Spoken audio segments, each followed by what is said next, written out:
I quickly put on my mask and rushed to the site of the explosion. As I got closer, I could see the devastation caused by the attack. Buildings were destroyed, people were injured and screaming for help, and chaos reigned. I knew that I had to act quickly to help those in need. I used my powers to sense the injured, and I ran towards them to provide aid. There were so many people, and I worried that I wouldn't be able to help them all. But I pushed those thoughts aside and focused on the task at hand. I used my healing powers to treat the injured, and I used my strength to move rubble and debris to clear the way for others to escape. As I worked, I noticed that some of the injured were too far gone to be saved with just my powers.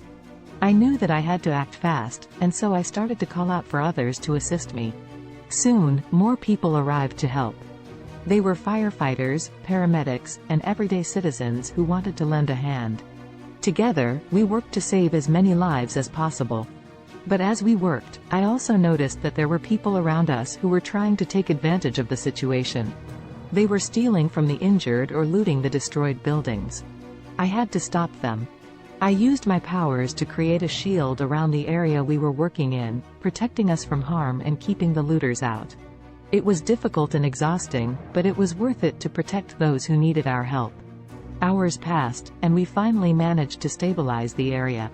The injured were transported to the hospital, and the fires were under control. I was exhausted, but a sense of pride filled me. We had worked together to help those in need, and we had saved lives. As I returned home, I realized that even though I had powers, I couldn't handle everything on my own. It was important to work together with others, to form a team of heroes who could watch each other's backs. And I knew that I would continue to use my powers to protect those in need, even if it meant risking myself. Because that's what true heroism is all about, using your powers for good, with compassion and empathy.